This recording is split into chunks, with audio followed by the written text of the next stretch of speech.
Hello Karnataka, welcomes to cooks well YouTube channel. ಇವತ್ತು ನಾನು ಮಾಡ್ತಾ ಇರೋ ರೆಸಿಪಿ ಬಂದು ಬ್ರೆಡ್ ಮಸಾಲ. ಇದನ್ನು bread upma, bread evening snacks ಅಂತಲೂ ಕರೀತಾರೆ. ಇದು ತುಂಬ ಚೆನ್ನಾಗಿರುತ್ತೆ. ಮಕ್ಕಳು ತುಂಬ ಇಷ್ಟಪಟ್ಟು ತಿಂತಾರೆ ಈವ್ನಿಂಗ್ ಸ್ನ್ಯಾಕ್ಸು. ಹಾಗೆ ದೊಡ್ಡವರು ಸಹ ತುಂಬ ಇಷ್ಟಪಡ್ತಾರೆ. ಹಾಗೆ ಚಳಿ ಟೈಮಲ್ಲಂತೂ ಸಿಕ್ಕಾಪಟ್ಟೆ ಚೆನ್ನಾಗಿರುತ್ತೆ. ಬನ್ನಿ ಇವಾಗ ಹೇಗೆ ಮಾಡೋದು ತೋರಿಸ್ತೀನಿ. ಹಾಗೆ ಸಬ್ಸ್ಕ್ರೈಬ್ ಮಾಡ್ದಲೇ ನನ್ನ ವೀಡಿಯೋ ಯಾರು ವಾಚ್ ಮಾಡ್ತಾ ಇದ್ದೀರಾ ದಯವಿಟ್ಟು ಸಬ್ಸ್ಕ್ರೈಬ್ ಮಾಡಿ, ಶೇರ್ ಮಾಡಿ, ಕಮೆಂಟ್ ಮಾಡಿ, ಹಾಗೆ ಬೆಲ್ ಐಕಾನ್ ಕ್ಲಿಕ್ ಮಾಡಿ ಅಂತ ಹೇಳ್ತಾ ಬನ್ನಿ ಇವಾಗ ಹೇಗೆ ಮಾಡೋದು ತೋರಿಸ್ಕೊಡ್ತೀನಿ. ನೋಡಿ, 2 ಪೌಂಡು ಸ್ವೀಟ್ ಬ್ರೆಡ್ ತೊಗೊಂಡಿದ್ದೀನಿ ನಾನು. ಫ್ರೆಶ್ ಬ್ರೆಡ್ ತೊಗೊಳ್ಳಿ. 2 ಪೌಂಡ್ ಆಗೋಷ್ಟು ಸ್ವೀಟ್ ಬ್ರೆಡ್ ತೊಗೊಂಡಿದ್ದೀನಿ. ನೋಡಿ, ಇದನ್ನು ಕ್ಯೂಬ್ ರೀತಿಲಿ ಕಟ್ ಮಾಡ್ಕೊಳ್ಳೋಣ. ನೋಡಿ, ಈ ರೀತಿಲಿ ಸ್ಟೋರ್ ಮಾಡ್ಕೊಂಡಿದ್ದೀನಿ ನಾನು. ನೋಡಿ, ಇವಾಗ ಒಂದು ಪ್ಯಾನ್ ಇಟ್ಕೊಂಡಿದ್ದೀನಿ. ಒಂದು ಪ್ಯಾನ್ಗೆ ಒಂದು 4 ಇಂದ 5 ಟೇಬಲ್ ಸ್ಪೂನ್ ಆಗೋವಷ್ಟು ತುಪ್ಪ ಹಾಕ್ಕೋತಾ ಇದ್ದೀನಿ.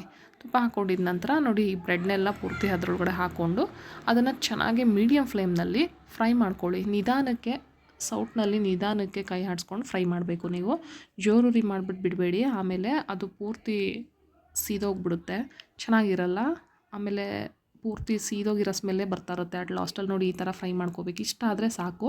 ಇವಾಗ ಇಂಗ್ರೀಡಿಯೆಂಟ್ಸ್ ತೋರಿಸ್ತೀನಿ. ನೋಡಿ, ಒಂದು 3 ಮೀಡಿಯಮ್ ಸೈಜ್ ಈರುಳ್ಳಿ, 3 ಆ್ಯಪಲ್ ಟೊಮೆಟೊ, ಹಸಿಮೆಣಸಿನ್ಕಾಯಿ ಒಂದು 10, ಕರಿಬೇವು ಸ್ವಲ್ಪ, ಕೊತ್ತಂಬರಿ ಸೊಪ್ಪು ಸ್ವಲ್ಪ, ರುಚಿಗೆ ತಕ್ಕಷ್ಟು ಉಪ್ಪು, ಶಾಹಿ ಬಿರಿಯಾನಿ ಮಸಾಲ ಹಾಗೂ ಶಾಹಿ ಗರಂ ಮಸಾಲ ಎವರೆಸ್ಟ್ ಅವ್ರದ್ದು, ಹಾಗೆ ಸ್ವಲ್ಪ ಧನಿಯಾ ಪುಡಿ 1 ಟೇಬಲ್ ಸ್ಪೂನು, ಹಾಗೆ ಸ್ವಲ್ಪ ಕೊತ್ತಂಬರಿ ಸೊಪ್ಪು. ನೋಡಿ, ಒಂದು ಪ್ಯಾನ್ ಇಟ್ಕೊಂಡಿದ್ದೀನಿ. ಅದಕ್ಕೆ ಸ್ವಲ್ಪ ಎಣ್ಣೆ ಹಾಕೋತಾ ಇದ್ದೀನಿ. ಎಣ್ಣೆ ಹಾಕೊಂಡಿದ ನಂತರ ಸಾಸಿವೆ, ಸ್ವಲ್ಪ ಜೀರಿಗೆ ನೋಡಿ 2 ಹಾಕ್ಕೊಂಡು ಚಟಪಟ ಅಂತ ಸಿಡಿದ್ಮೇಲೆ ಸ್ವಲ್ಪ ಹಸಿಮೆಣಸಿನ್ಕಾಯಿ, ಕರಿಬೇವು ಹಾಕ್ಕೊಂಡು ಚೆನ್ನಾಗಿ ಫ್ರೈ ಮಾಡ್ಕೊಳ್ಳಿ.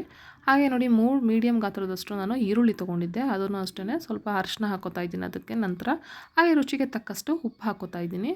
ಇದನ್ನೆಲ್ಲ ಹಾಕ್ಕೊಂಡು ಒಂದು ಕಂದು ಬಣ್ಣ ಬರೋವರೆಗೂ ನೀವು ಚೆನ್ನಾಗಿ ಫ್ರೈ ಮಾಡ್ಕೋಬೇಕು. ನೋಡಿ, ಈ ರೀತಿ ಫ್ರೈ ಮಾಡ್ಕೋಬೇಕು. ನೋಡಿ, ಇವಾಗ ಆಗಿದೆ. ಈ ರೀತಿ ಫ್ರೈ ಮಾಡ್ಕೋಬೇಕು. ಆನಂತರ ಸ್ವಲ್ಪ ಕೊತ್ತಂಬರಿ ಸೊಪ್ಪು ಸ್ವಲ್ಪ ಹಾಕೋತಾ ಇದ್ದೀನಿ. ಅದನ್ನು ಅಷ್ಟೇ ಚೆನ್ನಾಗಿ ಫ್ರೈ ಮಾಡ್ಕೊಳ್ಳಿ. ಹಾಗೆ ಈಗ 3 ಆ್ಯಪಲ್ ಟೊಮೆಟೊ ಹಣ್ಣಾಗಿರೋದು ತೊಗೊಂಡಿದ್ದೀನಿ. ಅದನ್ನು ಅಷ್ಟೇ ಪೂರ್ತಿ ಸಾಫ್ಟ್ ಆಗೋವರೆಗೂ ನೀವು ಚೆನ್ನಾಗಿ ಫ್ರೈ ಮಾಡ್ಕೊಳ್ಳಿ. ನೋಡಿ, ಈ ರೀತಿ ಫ್ರೈ ಆಗಬೇಕು. ಆ ಎಣ್ಣೆ ಬಿಟ್ಕೊಂಡು ಚೆನ್ನಾಗಿ ಅದು ಫ್ರೈ ಆಗಬೇಕು. ಆನಂತರ ಸ್ವಲ್ಪ 1 pinch ಆಗೋವಷ್ಟು, 1/4 spoon table spoon ಆಗೋವಷ್ಟು garam masala ಹಾಗೂ ಬಿರಿಯಾನಿ ಮಸಾಲ ಎವರೆಸ್ಟ್ ಅವ್ರದ್ದು ತುಂಬ ಚೆನ್ನಾಗಿರುತ್ತೆ, ಒಂದು ಟ್ರೈ ಮಾಡಿ. ಹಾಗೆ ಸ್ವಲ್ಪ ಧನಿಯಾ ಪುಡಿ 1 ಟೇಬಲ್ ಸ್ಪೂನ್ ಆಗೋವಷ್ಟು ಧನಿಯಾ ಪುಡಿ ತೊಗೊಂಡಿದ್ದೀನಿ. ಅದು 3 ಚೆನ್ನಾಗಿ ಫ್ರೈ ಮಾಡ್ಕೋಬೇಕು. ನೋಡಿ, ಈ ಥರ ಎಣ್ಣೆ ಬಿಟ್ಟು ಎಷ್ಟು ಚೆನ್ನಾಗಿ ಅದು ಫ್ರೈ ಆಗಿದೆ ಅಂತ ನಿಮ್ಗೆ ಗೊತ್ತಾಗುತ್ತೆ. ನೋಡಿ, ಇವಾಗ ಆಗಿದೆ. ಈಗ ನೆಕ್ಸ್ಟು ಬ್ರೆಡ್ಡೆಲ್ಲ ನಾವು ಫ್ರೈ ಮಾಡ್ಕೊಂಡಿದ್ವಿ ಅಲ್ವಾ, ಅದನ್ನು ಹಾಕ್ಕೊಳ್ಳೋಣ. ನೋಡಿ, ಇವಾಗ ಹಾಕೋತಾ ಇದ್ದೀನಿ.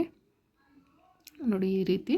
ಆನಂತರ ಸ್ವಲ್ಪ ಕೊತ್ತಂಬರಿ ಸೊಪ್ಪು ಅದು ನೋಡಿ ಎಲ್ಲ ಮಿಕ್ಸ್ ಆಗೋ ರೀತಿಲಿ ಫ್ರೈ ಮಾಡ್ಕೊಳ್ಳಿ. ಆ ಕೊತ್ತಂಬರಿ ಸೊಪ್ಪು, ಈರುಳ್ಳಿ, ಟೊಮ್ಯಾಟೊ ಎಲ್ಲ ಫ್ರೈ ಮಾಡಿದ್ದು ಆ ಬ್ರೆಡ್ಗೆ ಚೆನ್ನಾಗಿ ಮಿಕ್ಸ್ ಆಗಬೇಕು. ಆ ರೀತಿನೆಲ್ಲ ಫ್ರೈ ಮಾಡಿಕೊಂಡ್ರೆ ಒಂದು 2 minutes. Bread masala ready to serve. ನೋಡಿ, ಎಷ್ಟು ಚೆನ್ನಾಗಿ ಕಾಣಿಸ್ತಾ ಇದೆ ಫ್ರೆಂಡ್ಸ್, ಎಷ್ಟು ಕಲರ್ಫುಲ್ಲಾಗಿ ಎಷ್ಟು ಚೆನ್ನಾಗಿ ಕಾಣಿಸ್ತಾ ಇದೆ. ನೀವು ಒಂದ್ಸರಿ ಟ್ರೈ ಮಾಡಿ. ಮಕ್ಳಿಗೆ ಒಂದ್ಸರಿ ಮಾಡಿಕೊಟ್ರೆ ಪದೇ ಪದೇ ಅದೇ ಸ್ನ್ಯಾಕ್ಸ್ ಬೇಕು ಅಂತ ಕೇಳ್ತಾರೆ. ಇವನ್ ದೊಡ್ಡವರು ಸಹ ಕೇಳ್ತಾರೆ. ಹಾಗೆ ಯಾರ್ಯಾರು ಸಬ್ಸ್ಕ್ರೈಬ್ ಮಾಡ್ದಲ್ಲ ನನ್ನ ವೀಡಿಯೋ ವಾಚ್ ಮಾಡ್ತಾ ಇದ್ದೀರಾ ದಯವಿಟ್ಟು ಸಬ್ಸ್ಕ್ರೈಬ್ ಮಾಡಿ, ಶೇರ್ ಮಾಡಿ, ಲೈಕ್ ಮಾಡಿ, ಕಮೆಂಟ್ ಮಾಡೋದು ಮರಿಬೇಡಿ. ನೆಕ್ಸ್ಟ್ ವೀಡಿಯೋದಲ್ಲಿ ಬರ್ತೀನಿ ಅಂತ ಹೇಳ್ತಾ ಈ ವಿಡಿಯೋ ಕ್ಲೋಸ್ ಮಾಡ್ತಾ ಇದ್ದೀನಿ. Thank you for watching.